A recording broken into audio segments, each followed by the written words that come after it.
Hi, and thanks for watching again. Today I want to talk about what I consider to be the most overlooked and underappreciated of all Boss overdrive / distortion pedals, and that is the Boss OD-2. If you go on Reverb or whatever and do a search for used Boss overdrive or distortion pedals, and then sort that list from lowest to highest priced, you'll see a bunch of these pop up. They're all over the place. They go for crazy cheap prices, and so you can grab one really cheap and then just play around with it if you want to. And so I did some mods to mine. This is just a made in Taiwan version that I've had for probably over 10 years easily. I don't even know how I got it, probably traded with a friend or something.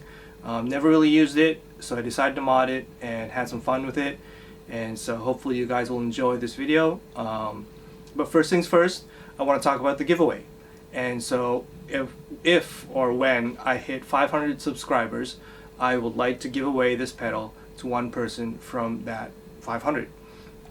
There's one problem or one issue that I want to point out, and is that if you are subscribed, or if you are going to subscribe, please make it, I don't know what the setting is, I actually don't know how it works, but you have to do something somewhere in YouTube where your name shows up on my list of subscribers that I can see.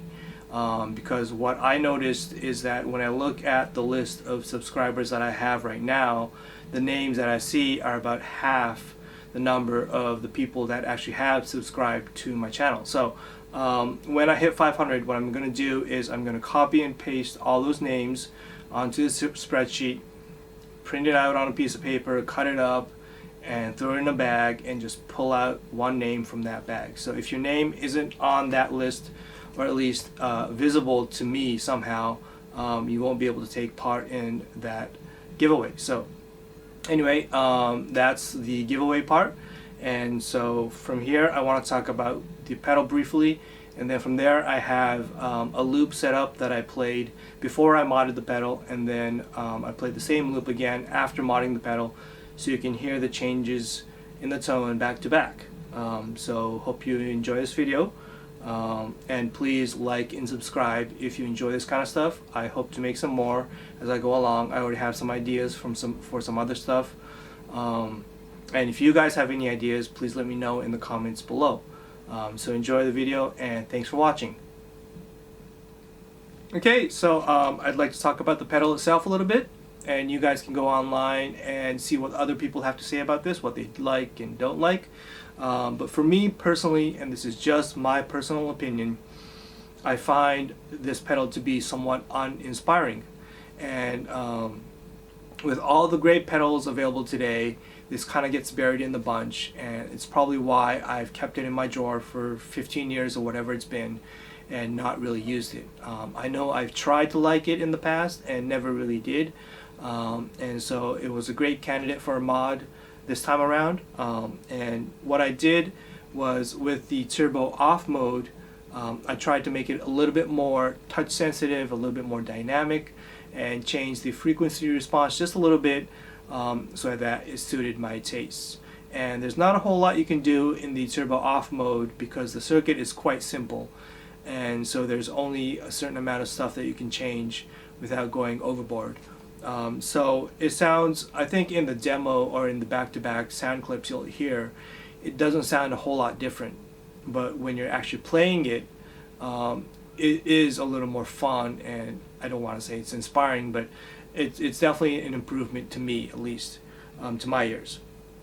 And in the turbo on mode, I did change the circuit quite a bit, and it sounds a lot different now, and you'll definitely hear it in the loop sound clips after this. But with the previous tone before the mod, if you have the drive knob anywhere past noon, it's basically a mild fuzz. It's definitely not an overdrive. It gets fuzzy, compressed, no dynamics, no definition. It's a great mild fuzz if you want to play around with fuzzes and you never have done before. But as an overdrive pedal, it's definitely not pleasant. So I addressed that. I also addressed the frequency response again, made it full frequency so that you get a lot of low end, a lot of high end, and it's a really, I don't want to use the word transparent, but it is a full frequency overdrive now. and the drive knob is usable in pretty much all positions from maximum to minimum.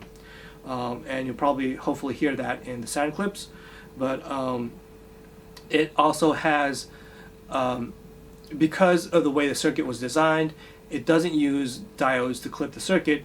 It uses two cascading discrete op amps, if that makes any sense, but it is compressing, or it is overdriving the JFETs within that circuit, and so the overdrive tones come from the JFETs overdriving, not any diodes. So that is what makes it unique. And what I did was I made it so that when you go from off to on, it's not going to dramatically change the drive level. So it's not going to be an overdrive in off and then suddenly this crazy distortion in on. It's going to be very similar, but the tonal characteristics are going to be different because the clipping is happening in a different way. And I try to keep that so that if you hear the sound clips and you hear back to back with the on and off and the drive at the same position, it's not going to sound a whole lot different, but the characteristics are definitely different. And it's like having two pedals in one almost for me, and that's what I wanted to achieve, is to have two different styles of clipping. And again, the frequency response is a little bit different. In the off mode, you don't have as much low end, so it's not mid pushed like a tube screener, but it's definitely mid focused. And in the on mode, it's definitely full frequency, fat and nice and crunchy, and so you get two different overdrive tones from one pedal. And I think that's a fun way to use it, and I think I do like this pedal a lot more now, and it's definitely, for me, it's usable, and it's a fun pedal now. And so hopefully you'll feel the same way after hearing the clips, and let me know what you think in the comments below. So thanks for watching.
Bye.